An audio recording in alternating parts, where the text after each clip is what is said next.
Hello, welcome to Daily Current Affairs by Neo IAS. Today is 2nd of February 2019. Today's topics we are going to discuss is Pradhan Mantri Kisan Samman Nidhi, Unlawful Activities Prevention Act of 1967, that is UAPA Act, Indus River Dolphin. Then we have Vision 2030 for adoption of electric vehicle and scheme FAME 2. And we have Pradhan Mantri Shram Yogi Mandhan Yojana, also the MAP and PQRS program as usual. So going to the first topic, that is the Pradhan Mantri Kisan Samman Nidhi. I'll tell you why is it in news, because the Narendra Modi government has put forward the interim budget of 2019, and this scheme comes in the new budget, and it is actually a scheme for the direct income support for small farmers. It is a scheme that will benefit like 12 crore small and marginal farmers, and it is a retrospective scheme, that is it will start from December 1st, 2018. So whoever has been enrolling to the scheme since 2018 of December will be benefited with the scheme, and actually it is a direct benefit transfer to their account like 6,000 rupees per annum for persons or the farmers who are owing the land for less than 2 hectares. Less than 2 hectares means 5 acres. So whoever has a land, agricultural land of less than 5 acres will be benefited by the scheme. The amount will be directly transferred to the bank accounts in 3 equal installments, and the entire amount, the full amount will be funded by central government. No role for state government here in case of funding. And also for annually, the central government will be having a cost of 75,000 crore per year. Guys, 75,000 crore is a big amount. Okay.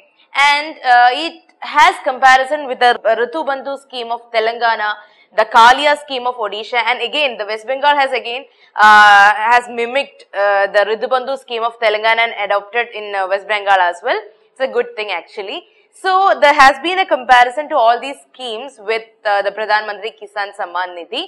So the modification is on the basis of acre, how much acre is for qualification for the allotment of direct benefit transfer. So in Ritu Bandhu scheme of Telangana government, they are giving 8,000 per acre per year without holding any size limit. They are not considering about the size limit and all. They are giving 8,000 bucks per acre per year. Okay, and the central government, but instead they have a cap of like 2 hectares. Okay, and that is the main difference. And also the state has restricted in Rabi season, they have restricted the acreage to 50 acres. So in other cases there is no capping. For Rabi season alone, they have a capping of 50 acres. And also there is a difference in the distribution as well. In center, they are distributing 6,000 rupees in 3 equal installments. But the Ritu Bandhu scheme is having like 8,000 rupees, they are being distributing in 2 equal installments. And in the central government scheme, that's Kisan Samman Nidhi, the money is directly going to the banks, the beneficiaries' account. But in Ritu Bandhu scheme, they are handing over the checks, that also through the people's representatives. Okay, and also the Kalia scheme of Odisha, that the Krushak Assistance for Livelihood and Income Augmentation, that's a scheme, Kalia. It is also offering an annual assistance of 12,500 rupees to each farmers who is eligible. And it is more comprehensive, because I'll tell you why. Because it is also concentrating on the landless agricultural laborers too. Not only the farmers, but also the landless laborers. Okay, and it also extend a helping hand towards the agricultural households apart from this. And in West Bengal also, the Mamata Banerjee government has started the Ritu Bandhu scheme on lines of Telangana, and they are giving 5,000 rupees in 2 installments. Okay, all the 3 states also have a insurance component attached to them. Okay, so in this particular news, you have to concentrate on what is a scheme by the central government, what are its characteristics, and how is it better or how is it comparative to Ritu Bandhu scheme of 2 states and Kalia scheme. That is how you have to analyze the topic. Okay. Coming to the next topic, that is the Unlawful Activities Prevention Act of 1967. This is in news because there is a organization called as SIMI. You might have heard about it. Students Islamic Movement of India. The SIMI has been banned in India for long years. Now the ban has been extended to 5 more years. That is why it is in news. So our point of interest here is the UAPA Act. It is formulated to prevent unlawful activities. What is unlawful activities? Activities like terrorism, money laundering, terror financing, etc. Anything related to terror is coming under UAPA, and terrorist activities can be defined as the activities that threaten the economic security of India and damage its monetary stability. That's the definition of unlawful activity or terrorist activity. And the acts take the cases of bombs, explosive, inflammable substances, then the nuclear things, abduction, detention, threats to kill or injure people, everything which is a terror in the country comes under UAPA Act, and it is the scope is defined in the second schedule of the bill. Okay, and the act empowers the government to declare an organization as a terrorist organization, and it can also ban it. And if you take a membership of that particular organization, it will be a criminal offense. Okay, and according to the act, with the power of the act, you can file a charge sheet upon a person and can detain the person for 180 days and also keep the person in police custody. Without filing an FIR, you can keep the person in police custody for 30 days.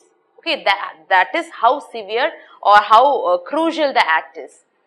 Okay, and it also it creates a presumption of guilt for terrorism offences when you have the evidences. Okay, and all the activities, all the investigation, the questioning, everything will be done in the presence of cameras.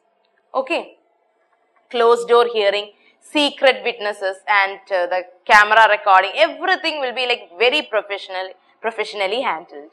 Okay, that is all you have to know about UAPA. What is the definition, what are the criterias, and how long you can detain a person.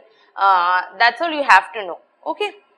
And next is Indus River dolphin. Indus River dolphin, it is in news because it has been declared as the state aquatic animal of Punjab. That is why it is in news. And I'll tell you about Indus River dolphin.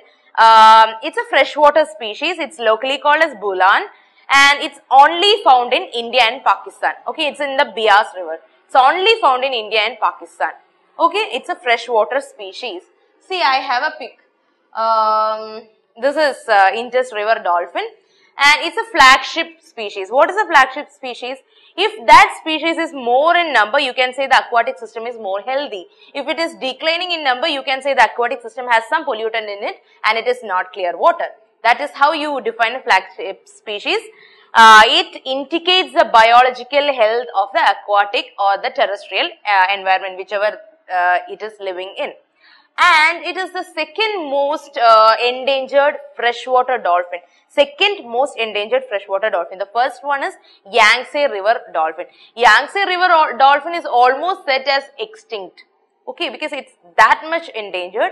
It's almost functionally extinct. And the second endangered freshwater dolphin is the Indus water dolphin. And as you saw in the picture, it has a long beak, it has a rounded belly, stocky body, and it has large flippers and small fin. That is how it is.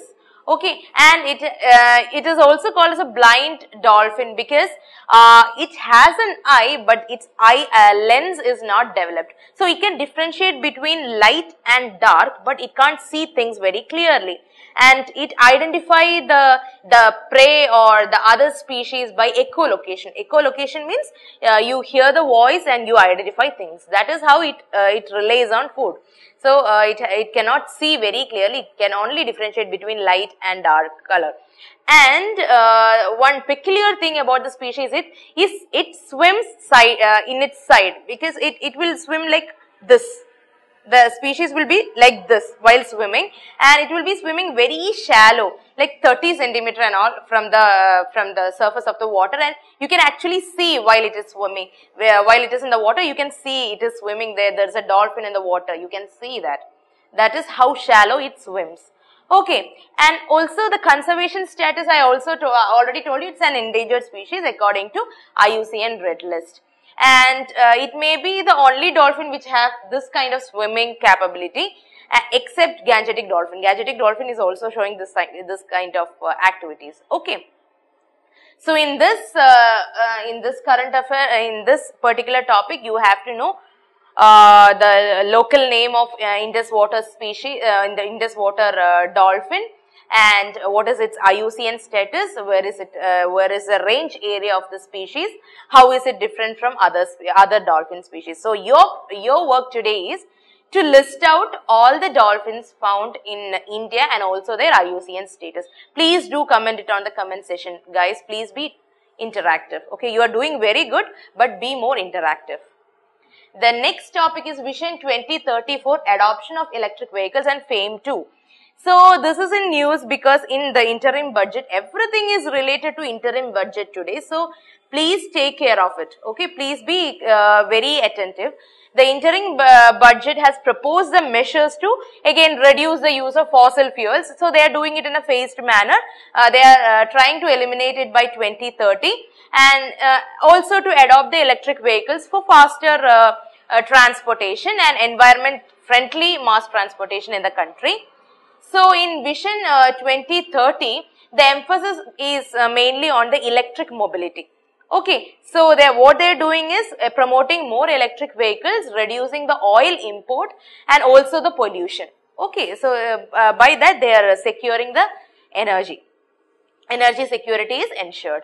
Okay, so the government is concentrating more on the clean energy in transportation sector because of the climate change issues, and apart from this, the automobile associations and makers are also welcomed, but there was one suggestion of 5% import duty on lithium ion cells. This has been opposed, and the FAME 2 schemes will be announced before March 31st, and it will be starting for the electric vehicle schemes.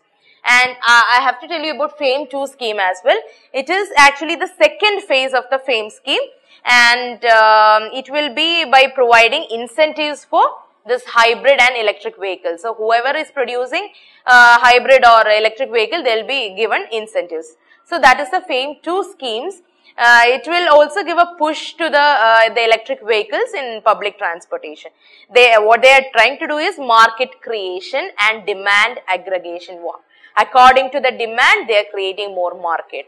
Okay, that is what they are aiming at. And the FAME India scheme here in the FAME India scheme, everybody know what FAME India scheme is, but I'll give you certain points which you have to keep in mind always. One is the scheme is to incentivize the production and promotion of eco-friendly vehicle. What is eco-friendly vehicle? Either the electric vehicle or the hybrid vehicle. Second thing you have to remember is it is under the Ministry of Industries and Public Enterprises. Okay, and the third thing you have to know is it is a part of National Electric Mobility Mission Plan, NEMMP. Okay, it was launched in 2013. So this is a part of National Electric Mobility Mission Plan 2020. It is under Ministry of Heavy Industry and Public Enterprises. It is incentivizing eco-friendly vehicles, that is the electric vehicles as well as the hybrid vehicles. All these 3 points you have to keep in mind about FAME India. Okay, and also as I told you, it focuses on main 4 areas. One is technology development. They aims for creating new technology. The second thing is demand creation. So if you have the technology, if you can produce it, you also need to know the demand of the people. So first they have to create that demand in the market. Then they are going for pilot projects, new projects. Then the charging infrastructure, that is when you have an electric vehicle and you can't have a provision to charge it, means there is no use of making an electric vehicle. So they are also concentrating on creating a huge infrastructure for charging these electric vehicles. These are the 4 main areas they are focusing on. Okay. Now, concentrate on FAME scheme, FAME 2 and what is there in the new budget. That's all you have to do. Okay. The next topic is Pradhan Mantri Shram Yogi Mandhan Yojana. So, this is also a part of the interim budget 2019. It is actually a pension scheme for laborers associated in the unorganized sector. And as usual, it is aiming for financial security. How it is aiming to financial security? They offer people money with no economic backup facilities, and the pension that is for the applicants, it will be for the unorganized sectors, and whoever is a part of this scheme will be benefited with the money on a regular basis. Monthly pension amount will be given, like 3,000 rupees is the monthly pension amount. It will be given without fail. And there is like contribution from the individual as well as from the government. The individual will pay at the joining of, they have to join by 18. So, they will be giving 55 rupees. If they are joining from an age of 29, they have to pay 100 rupees. The numbers are not important, guys. You have to just understand the thing. Okay, so a little amount will be contributed by the government also, and on maturity they will be getting pension back every month, an amount of 3,000 rupees. So, government and the individual equally have to contribute to the scheme. It is for the laborers in the unorganized sector. You can join in the age of 18 with rupees 55, or if it is like 29 or more, if your age is 29 or more, you have to pay like 100 rupees every month. Okay. And the age limit, as I told you, you can pay till 60 years, and by reaching the age of 60 years, the thing will get matured, and a fixed pension will be deposited in the account of the pensioner or the individual. And the central government has allocated like 500 crores for the implementation of this scheme. Okay. So, that's all you have to know. It's the schemes and all. You have to be very precise while studying a scheme, because you should know what is a scheme, what are its features, and the numbers are not very important, but you have to know what is a scheme and what is it aiming at. That's it. So, every scheme will be having the financial inclusion, direct benefit transfer, or the financial security, upliftment of the poor. That are the common points, but who are they specifying to? In this case, they are specifying to the unorganized sector laborers. So, that is what you have to keep in mind. Okay. The next is map-aided program. We have Bandar Abbas. Bandar Abbas is actually in Iran. It's a naval port of Iran, and it is in news because it is hosting Indian Ocean Naval Symposium. Guys, please Google Indian Ocean Naval Symposium. There have been a lot of photos in the internet, and please do read about Indian Ocean Naval Symposium, and if you can, please comment it in the comment section. So, Iran is hosting the Indian Ocean Naval Symposium with the Navy commanders of all the Indian Ocean littoral states. Also, I have one more work for you. Please find out the Indian Ocean littoral states. Okay, and so they are hosting it in the Bandar Abbas. It's a port city, and it is on the mouth of Persian Gulf. Okay, there is a narrow strait there called as Hormuz, Strait of Hormuz. It is on the banks of Strait of Hormuz, and it's a main base for Iranian Navy, and it's the largest city of Bandar Abbas County. Okay, I have a picture here. See, Bandar Abbas on the top. You can see Strait of Hormuz.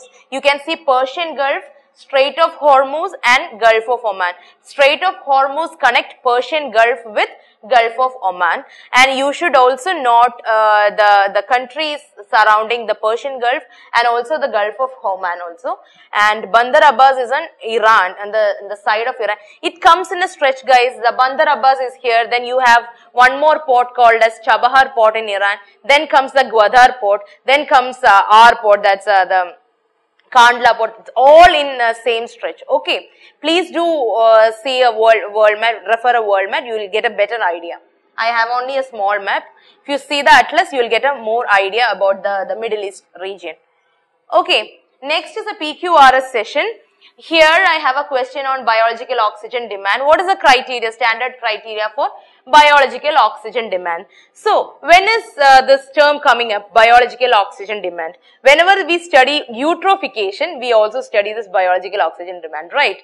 So, eutrophication, what is eutrophication? That is adding of more nutrients to the aquatic water body, and the nutrient enrichment will be more in the water due to the flow of fertilizers from the agricultural land or the industries, etc. And this will create a demand for oxygen for decomposing. More decomposition activities will go on, so more oxygen is in demand. So that is why this that is where we use the term biological oxygen demand. Okay. Now coming to the options, measuring oxygen level in blood, no, it is for the aquatic water bodies. Computing oxygen level in the forest ecosystem, no, it is again in the aquatic ecosystem. Polluting assay in the aquatic ecosystem, that can be right. But read the fourth question, fourth option as well. Assessing oxygen level in high altitude region, never. So there is only one possible option, that is C. So answer is C. Then that's all for today, guys. So I hope all of you have better idea about the interim budget. So please read the newspaper very clearly. If I have missed out anything, please do mention it. I'll cover up in the next class. And thank you, guys. Thank you so much.